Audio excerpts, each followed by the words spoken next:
ছোট বোনটাকে একা হাতে মানুষ করেছি যখন আমাদের বাবা মা আমাদের জীবন থেকে উধাও হয়ে গিয়েছিল।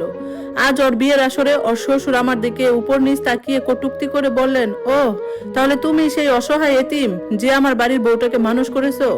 পুরো হল রুম এক মুহূর্তের জন্য স্তব্ধ হয়ে গেল।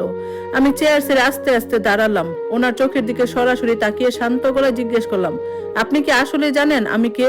মুহূর্তের মধ্যে ওনার মুখের রং ফ্যাকাশে হয়ে গেল, কারণ যে সত্যিটা আমি গত 10 বছর ধরে বুকের গভীরে লুকিয়ে রেখেছিলাম তা এবার সবার সামনে আসার সময় হয়ে গিয়েছিল। আমার নাম রাইসা চৌধুরী। আমার বয়স যখন মাত্র 21 বছর, তখন থেকে আমি আমার ছোট বোনের জন্য মা বাবা সবকিছু। লোকে যখন এই গল্প শুনে তারা ভাবে এই বুঝি খুব মহান বা ত্যাগের কোনো গল্প। আসলে তা ছিল না, ওটা ছিল শুধু টিকে থাকার লড়াই। আমাদের বাবা মা মারা যাননি, কোনো মর্মান্তিক দুর্ঘটনায় তারা হারিয়ে যাননি, যা নিয়ে মানুষ সুখ প্রকাশ করতে পারে। তারা খুব ধীর গতিতে একটু একটু করে আমাদের জীবন থেকে কর্পূরের মতো উড়ে গিয়েছিল, প্রথমে মানসিকভাবে, তারপর আর্থিকভাবে এবং সবশেষে শারীরিকভাবে। আমার বাবা একটা তথাকথিত বড় ব্যবসার সুযোগ ধরার পেছনে ছুটতে ছুটতে একদিন উধাও হয়ে গেলেন, যার ব্যাখ্যা আজ পর্যন্ত আমরা পাইনি। আর আমার মা, তিনি নিজের জীবনে এক নতুন অধ্যায় শুরু করলেন, এমন এক বিয়ে যেখানে অতীতের কোনো দায় দায়িত্ব রাখার জায়গা ছিল না। আর সেই অপ্রয়োজনীয় দায়িত্বের তালিকায় পড়ে গিয়েছিলাম আমরা দুই বোন। হুট করে একদিন আমি আবিষ্কার করলাম তারা যা কিছু ফেলে গেছে সবকিছুর বোঝা এখন আমার ঘাড়ে। বিশেষ করে সায়রা, ওর বয়স তখন মাত্র 8 বছর, একেবারে অবুঝ শান্ত একটা মেয়ে।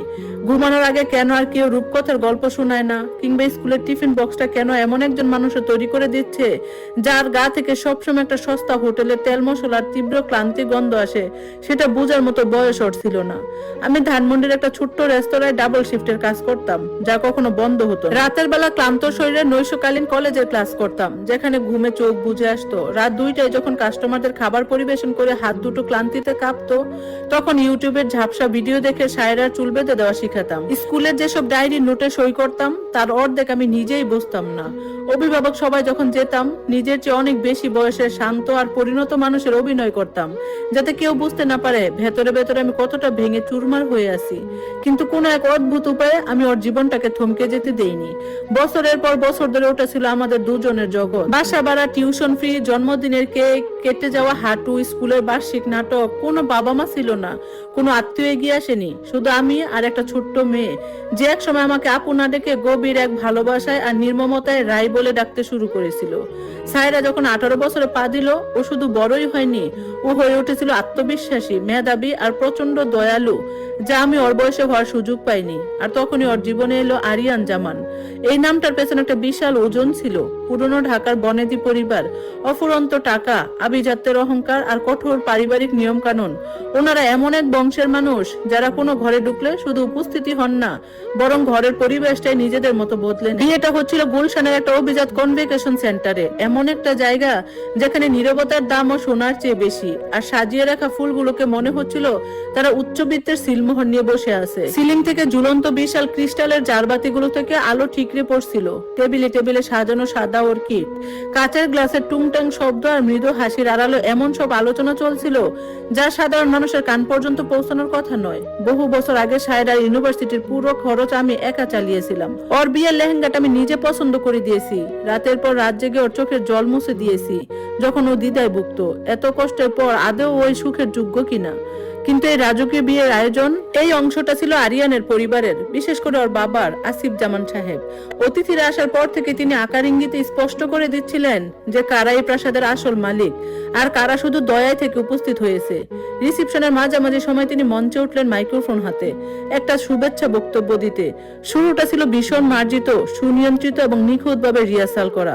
তিনি আরিয়ানের প্রশংসা করলেন, সায়রাকে পরিবারে স্বাগত জানালেন, উপস্থিত মান্যগণ্য অতিথিদের ধন্যবাদ জানালেন অত্যন্ত বনেদি কায়দায়। তারপর ওনার চতুর্দৃষ্টিটা ঘুরলো এবং এসে স্থির হলো আমার উপর। আর অবশ্যই তিনি মুখে একটা হালকা বাঁকা হাসি নিয়ে বললেন, আমাদের রাইসাকে ধন্যবাদ জানাতেই হয়। কনের বড় বোন যে তাকে বড় করেছে, বেশ একটা গল্প বটে। খুবই সাধারণ নিম্নবিত্ত ঘরে টানাপোড়ার মধ্যে থেকে উঠে আসা।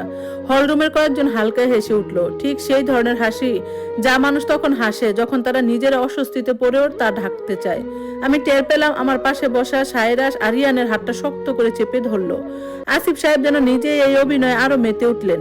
আমি মনে করি প্রতিটা পরিবারই এমন কেউ থাকা দরকার যে মাটির কাছাকাছি থাকে। তিনি বললেন, যদিও তাদের মধ্যে আধুনিক সমাজের এই আভিজাত্য বা পরিমার্জিত রূপটা ঠিক থাকে না, পুরো হলের পরিবেশটা মুহূর্তে বদলে গেল।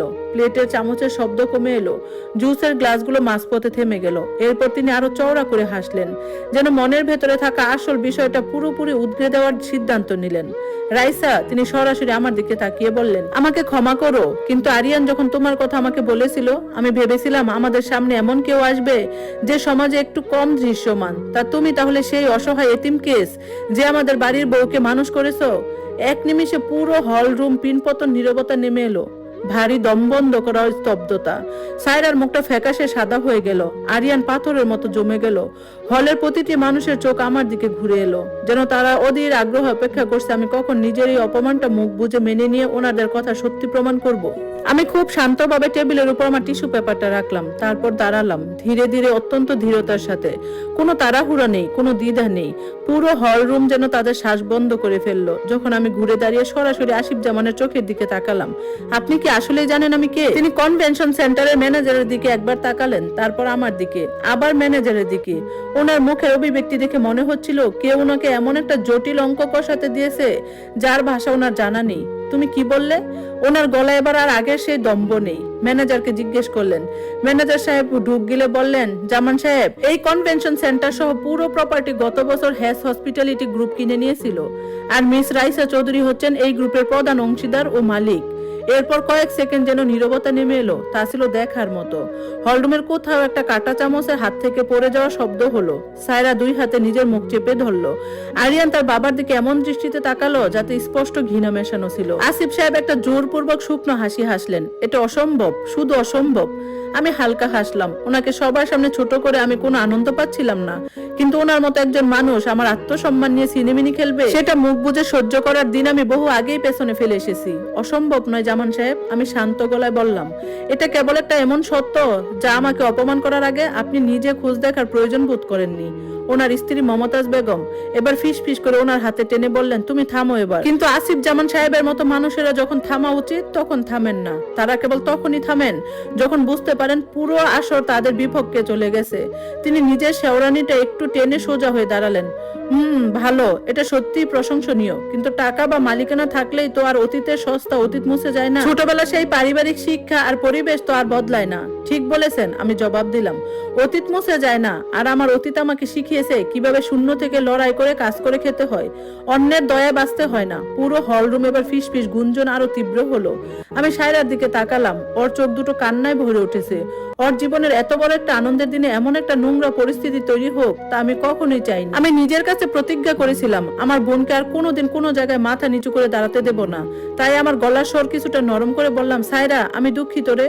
আমার কারণে তোদের বিয়ের এই সুন্দর মুহূর্তটা। কথা শেষ করার আগে ও সোজা চেয়ার থেকে উঠে এসে আমাকে হাত দুটো জড়িয়ে ধরলো। আপু, তুমি একদম ক্ষমা চাইবে না, তুমি কোনো অন্যায় করনি। আরিয়ান ও সায়রার পাশে এসে দাঁড়ালো। অন্যায় বাবা করেছে। আসিফ সাহেব গর্জে উঠলেন, আরিয়ান চুপচাপ নিজের জায়গায় বসো।